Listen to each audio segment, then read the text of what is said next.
Selamat berjumpa kembali, saudara-saudara yang terkasih, di kanal Forum 195. Kanal kita bersama untuk mengasihi, melayani, memuji, dan menyembah Tuhan kita Yesus Kristus. Damai kasih Allah menyertai kita semua. Saudara-saudara yang terkasih, kita bertemu di video renungan refleksi diri di season 5, episode ke-16 dengan judul Apa Arti Hidup Bersama Tuhan.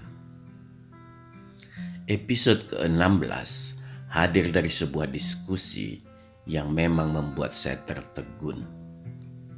Saya tertegun dikarenakan melihat kenyataan pada pemahaman dari banyak aktivis gereja yang keliru memahami hidup bersekutu dengan Tuhan. Akibatnya, para aktivis gereja ini wajahnya lebih banyak kerutan di kening daripada para jemaat. Banyak teman aktivis yang curhat tentang banyak hal yang terkadang sering membuat mereka gelisah. Bila dulu saya menanggapi hal seperti ini dengan keras. Ya, karena saya banyak terpengaruh pada Rasul Petrus yang menebas telinga tentara Romawi. Atau Rasul Paulus yang begitu keras dalam banyak pengajarannya. Maka, 5 tahun terakhir ini, saya sudah tidak begitu tertarik lagi dengan kelumit kehidupan. Dan saya mendapat gantinya dengan sebentuk hati yang lebih damai. Jadi, bagi para sahabat aktivis gereja, janganlah resah.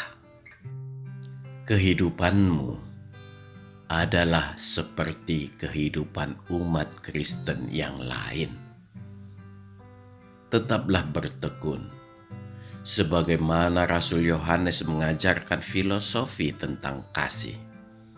Karena itu, berdamailah dengan hatimu terlebih dahulu, baru melayani. Marilah, sebelum memulai renungan kita terlebih dahulu berdoa. Ya Tuhan kami memohon bimbingan Tuhan bagi kami semua untuk mau menyadari betapa sulit dan sakitnya mengikuti Engkau, ya Tuhan. Tetapi, seperti firman-Mu berkata, itulah sebuah kenyataan yang harus kami alami. Sebagaimana dunia membenci Engkau, dan kami juga akan mengalaminya. Kuatkanlah kami semua, ya Tuhan, terlebih dalam mengemban tugas-tugas gereja ini. Jangan biarkan kami lemah, ya Tuhan, agar kami tidak jatuh sekalipun ke dalam pencobaan. Terpujilah nama-Mu senantiasa sebagai batu penjuru kami. Terima kasih ya Tuhan. Di dalam nama Yesus Kristus kami berdoa dan mengucap syukur. Amin. Saudara-saudara yang dikasihi Tuhan, kegelisahan para aktivis gereja itu berasal dari banyak sumber, dan fokus pandang mereka juga tidak jauh dari kehidupan aktivis yang lain. Semua itu terjadi dikarenakan perbedaan standar, yaitu standar yang mereka ciptakan sendiri, berdasarkan pemahaman mereka dari pengajaran atau membaca Alkitab. Dan mereka mereka bandingkan terhadap diri orang lain sesama aktivis.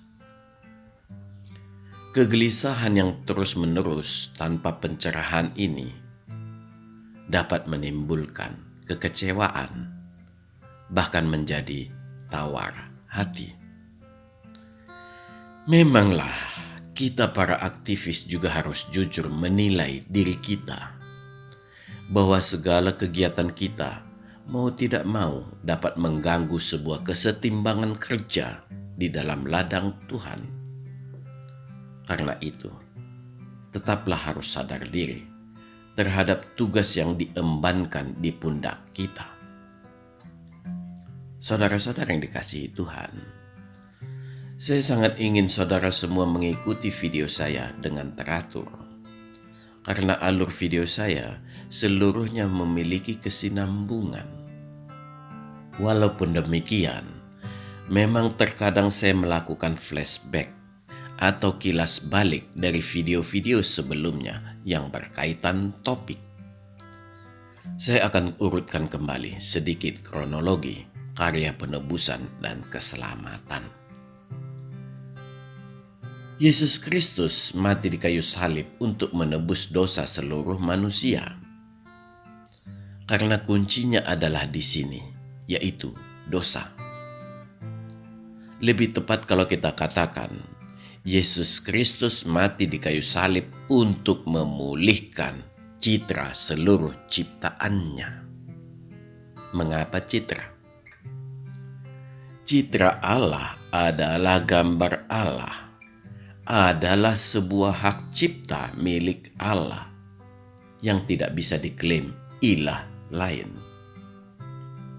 Bagi manusia, inilah pelita Tuhan untuk senantiasa bisa menjalin komunikasi dengan manusia,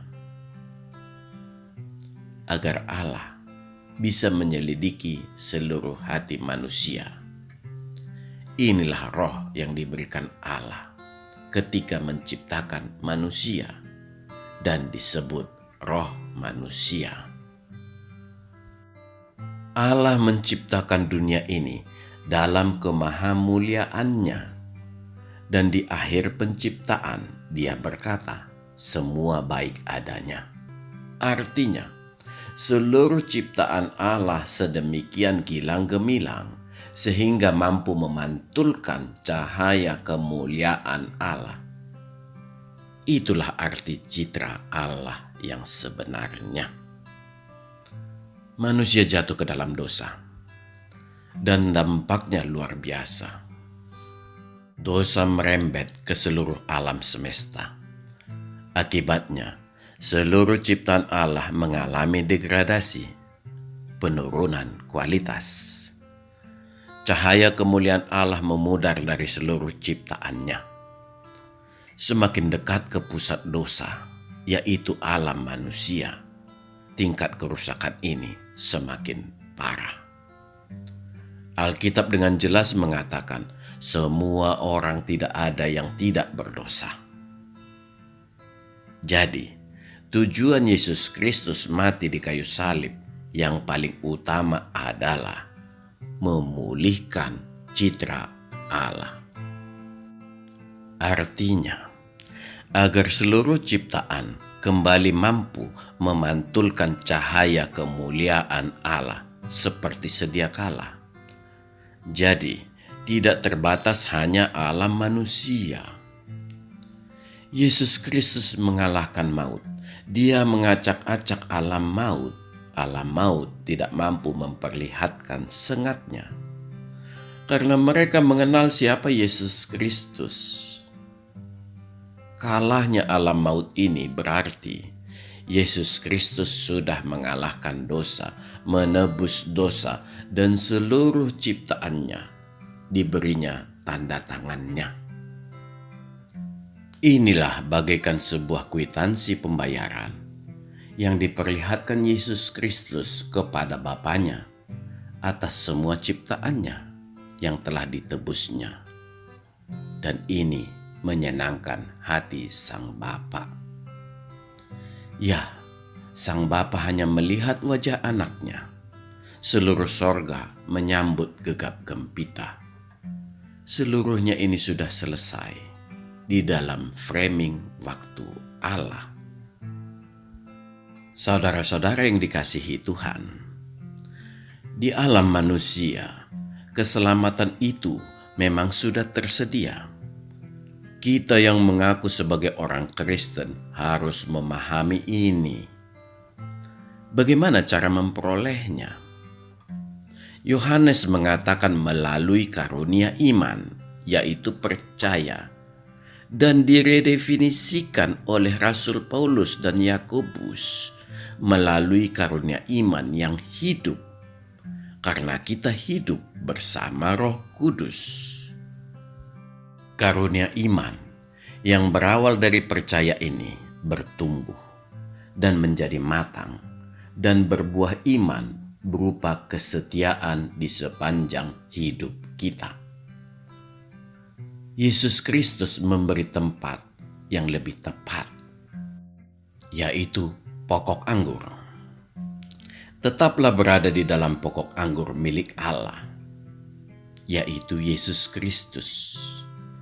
Bapalah pemiliknya, Bapalah pengusahanya, dan Roh Kudus akan membersihkan benalu dosa dari seluruh tubuh kita.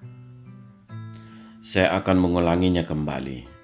Dengan berawal dari percaya yang dari Rasul Yohanes, kita memasuki pokok anggur dan bertumbuh di dalam dengan setia di sepanjang hidup kita, seperti kesetiaan yang diminta Rasul Paulus. Maka hidup kita akan tenang. Tetapi satu hal yang harus kita sadari, di dalam pokok anggur itu kita harus bertumbuh dan berbuah lebat, sebagaimana yang diminta oleh Rasul Yohanes, Rasul Paulus, dan Rasul Yakobus. Ya, saya katakan kita harus tetap sadar. Jangan terlelap dalam kenyamanan yang semu, yang merasa kita berada di dalam pokok anggur. Tetapi kenyataannya adalah sebaliknya. Kesadaran berada di dalam sebuah keselamatan harus berbuah keselamatan juga bagi orang lain. Itulah iman yang hidup. Bila kita merasa sudah di dalam pokok anggur, maka tidak bisa tidak kita akan mengalami aliran yang sejuk dari sungai kehidupan dan akan otomatis mengalir dari dalam diri kita. Itulah iman yang hidup yang dimaksud oleh Rasul Yakobus dan Rasul Paulus. Tetapi bila kita merasa telah berada di dalam sebuah keselamatan di pokok anggur Tuhan, tetapi tidak pernah berbuat apapun, percayalah, perasaan kita itu salah. Keselamatan yang kita rasa sudah kita miliki itu sebenarnya sudah dicuri iblis. Karena kenyataannya lah kita tidak bekerja berdasarkan iman kita. Karena iman yang matang akan berbuah semakin lebat bagi sesama. Ini akan tampak di mata manusia dan diperkenan Tuhan. Saudara-saudara yang dikasihi Tuhan, implementasi dari iman yang hidup inilah yang dibutuhkan di dalam kehidupan nyata kita dan gereja. Di sini, saya mendahulukan kehidupan nyata pribadi, tiap pribadi, daripada kehidupan bergereja. Ya, memanglah, kita berangkat melayani di luar setelah melayani di kehidupan nyata yang terdekat. Dalam arti yang lebih sempit adalah rumah tangga. Itu suatu hal yang sangat pasti, karena kita juga mengawali kehidupan setiap hari dari rumah. Adalah sebuah hal yang sungguh aneh jika kita sibuk melayani di gereja dengan meninggalkan rumah tangga yang berantakan. Rasanya kita menjadi hidup di dua dunia. Tidak boleh seperti itu. Dampak pertama ketika kita diselamatkan adalah kesaksian dari sebuah rumah tangga. Sebagaimana saya menggambarkan kata ehad yang berarti tunggal yang jamak untuk menggambarkan Allah kita sebagai Tritunggal, maka itu juga berlaku di dalam rumah tangga. Harus ehad juga. Allah kita dalam satu kesatuan persekutuan yang sehati sepikir, yang artinya Allah kita dalam tiga pribadi yang selalu dalam satu kehendak yang saling mengamini. Demikian juga sebuah rumah tangga harus sehati dan sepikir. Yang tidak sama antara alam ilahi dengan alam kita adalah Allah kita kekal dalam ketritunggalannya. Dan itu tidak bisa kita paksakan, harus mutlak terjadi di dalam sebuah rumah tangga. Harus kita bedakan, sehati sepikir di dalam tiga pribadi yang tidak mengenal dosa, dengan sehati sepikir yang lahir dari manusia berdosa. Itulah pentingnya memahami kesetiaan yang dikatakan Rasul Paulus. Dinamika kehidupan di dalam rumah tangga tetap ada, tetapi dengan mengarahkan hati pada Tritunggal Allah, maka setiap keluarga harus mampu tetap saling menjaga di dalam cinta kasih.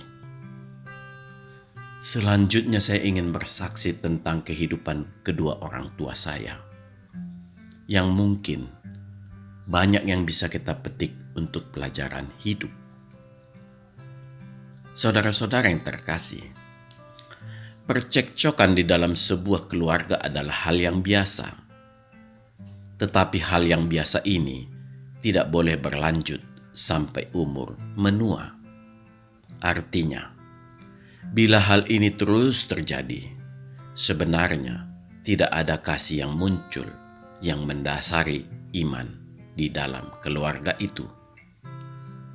Di sepanjang umur rumah tangga hanya ada pertikaian. Bila ini terjadi di keluarga Kristen, maka sebenarnya mereka tidak paham arti Allah itu kasih adanya. Konsep ini sangat mudah kita pahami, karena arti kata sehati sepikir adalah setiap suka maupun duka ditempuh bersama. Sehati sepikir dalam menghadapi problem rumah tangga, bersama-sama mencari solusi, dan bersama-sama juga menghadapi konsekuensi solusi tersebut. Pemahaman ini semakin teguh saya pegang setelah saya mengamati kehidupan kedua orang tua saya. Semakin mereka menua, kerutan kening mereka dan raut wajah mereka tampak semakin mirip. Sekalipun tidak banyak terlihat bagi kami anak-anaknya, tetapi cinta kasih mereka sangat nyata. Mereka juga terkadang terlihat bertengkar. Tetapi, bila kita membela ayah dengan memarahi ibu, atau membela ibu dengan memarahi ayah, yang terjadi sangat mengejutkan. Mereka akan bersatu memarahi kami, anak-anaknya. Ya, rasa saling memiliki mereka begitu besar. Puncaknya adalah ketika ayah dipanggil Tuhan pada 2011, ayah bisa berangkat dengan tersenyum setelah diizinkan ibu. Ya, ayah pada saat itu hanya berkata, "Aku sudah tidak kuat lagi. Aku mau pergi, tetapi bagaimana denganmu?" Kami semua hanya terpaku dan ibu menjawab, "Pergilah, aku akan melihatmu terus." Ya, boleh dikatakan paling lama setiap 3 bulan terus-menerus ibu kami temani ziarah ke kuburan ayah. Sampai sekarang di umurnya menjelang 88. Saudara-saudara yang dikasihi Tuhan, saya menggambarkan kehidupan orang tua saya yang di mata saya sedemikian indah. Mereka adalah orang-orang yang mengasihi dan dikasihi Tuhan. Kami banyak anak-anaknya, dan puji Tuhan tidak ada yang berkekurangan secara manusia. Berkat Tuhan tercurah melalui kedua orang tua saya, karena mereka adalah orang yang takut kepada Tuhan. Mereka menghabiskan hidupnya melayani di gereja, bahkan menjadi tempat curhat para gembala Tuhan. Harus saya akui, Prinsip mereka sangat keras. Katakan yang benar adalah benar. Katakan yang salah adalah salah. Walaupun kita menjadi tidak disukai orang, daripada hatimu menjadi bengkok. Inilah warisan yang terpenting dari mereka bagi kami anak-anaknya. Mereka hidup sebagaimana normalnya orang tua yang lain, sangat wajar. Yang tidak wajar adalah mereka mampu mengimplementasikan kasih Kristus dalam kehidupan mereka. Ketidakwajaran kedua orang tua saya inilah yang ingin saya tempatkan pada posisi normal, bahwa memang itulah yang sewajarnya.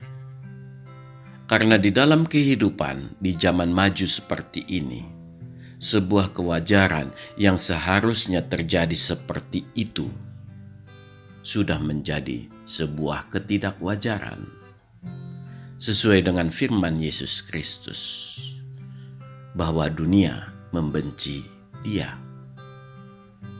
Saudara-saudara yang dikasihi Tuhan, Kristus adalah kepala gereja.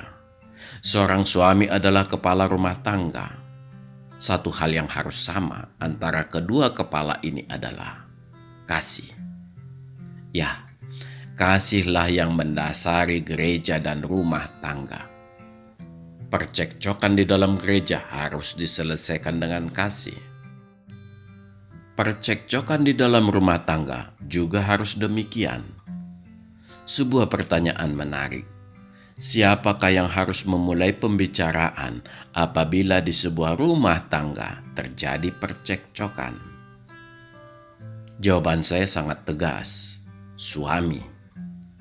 Ya, seorang suami wajib mendahului sebuah pembicaraan apabila ada percekcokan, tanpa melihat siapa yang memulai percekcokan tersebut. Karena seorang suamilah yang menyandang predikat kepala rumah tangga, dan otoritas itu diberi Tuhan dengan berkat kasih-Nya.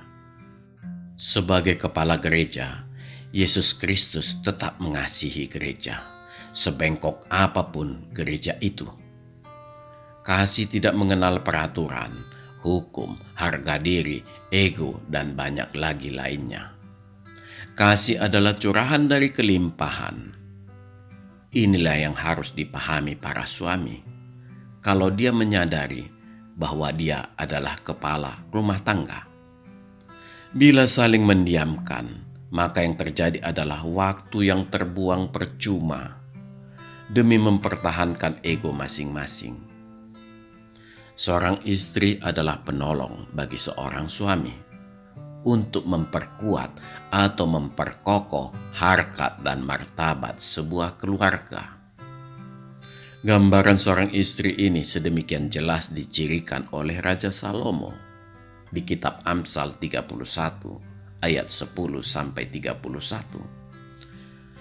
Inilah gambaran ideal sebuah keluarga. Sekalipun keidealan ini tidak bisa tercapai, seorang kepala keluarga bisa menurunkan standar ideal sebuah keluarga. Yang tidak boleh hilang adalah kasih itu. Karena hanya itu yang mencirikan sebuah keluarga masih ada. Saudara-saudara yang dikasihi Tuhan, demikian juga di dalam kehidupan bergereja yang lebih kompleks daripada kehidupan sebuah rumah tangga. Kasih harus dinomorsatukan. Semua aktivis pelayan di gereja harus memahami kekompleksan ini. Kekompleksan inilah yang harus didirijeni dengan baik, sehingga menghasilkan sebuah nyanyian sorgawi yang menyenangkan Tuhan. Berilah himbauan pada orang yang selalu menyombongkan diri, orang yang suka bergosip, dan pada orang yang selalu pilih kasih dalam memberi diakonia. Berilah teguran halus pada orang kaya yang meminta diakonia, pada orang yang berdagang dengan bunga tinggi, dan kepada orang yang menyalahgunakan jabatan. Berilah teguran keras pada yang suka mencuri uang gereja, pada tukang selingkuh, dan para pengajar sesat. Khusus pengajar sesat di sini tidaklah selalu dalam artian yang diajarkannya adalah sebuah ajaran yang salah. Tetapi lebih daripada itu, arti yang sangat mendalam adalah sikap hatinya yang tidak sesuai dengan ajaran Tuhan tersebut. Ini sama dengan memperkelirukan arti firman Tuhan. Apa yang dimaksud Alkitab menjadi salah ditangkap oleh jemaat bila mengacu ke perilaku pengajar tersebut. Jemaat harus mampu mengenali suara Tuhan melalui firman yang disampaikan. Saudara-saudara semua dan para aktivis gereja yang dikasihi Tuhan, janganlah kalut hatimu, tetaplah teguh hati melayani, tekun dan berdoa. Mantapkan hati setiap hendak melakukan sesuatu. Jangan ragu memberi himbauan ataupun teguran. Janganlah sebuah ketidakbenaran dibiarkan berlangsung di dalam gereja. Itu sangat melukai hati Tuhan. Sumber dosa terbesar di dunia ini adalah uang. Dan gereja juga tidak luput dari hal ini dengan banyak cara dan dengan banyak sumber.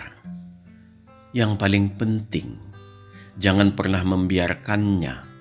Ingat, Rasul Yakobus berkata di pasal 4 ayat 17.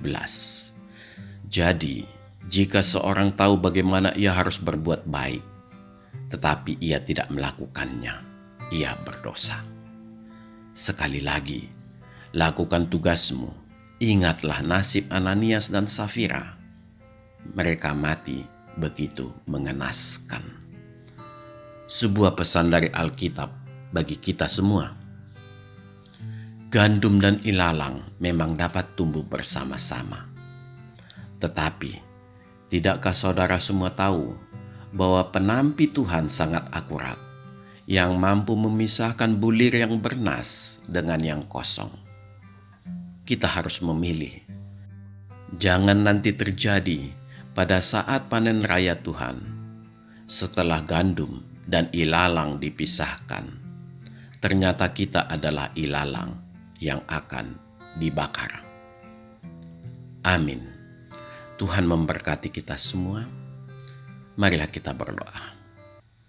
Ya Tuhan kami, penguasa hidup kami, kami mengucap syukur ya Allah atas bertambahnya pemahaman dalam bagaimana kami menempatkan diri sebagai pelayan-pelayan-Mu. Berilah kasih karunia-Mu ya Tuhan untuk menguatkan kami agar tetap setia dalam setiap penugasan yang diberi kepada kami. Dengan demikian, kami mampu untuk selalu sehati sepikir sebagaimana kehendak Tuhan di dalam hidup kami. Janganlah biarkan pencobaan menghampiri kami. Terpujilah nama-Mu selama-lamanya. Di dalam nama Yesus Kristus kami berdoa dan mengucap syukur. Amin. Tuhan memberkati. Marilah kita masuk ke saat teduh sejenak.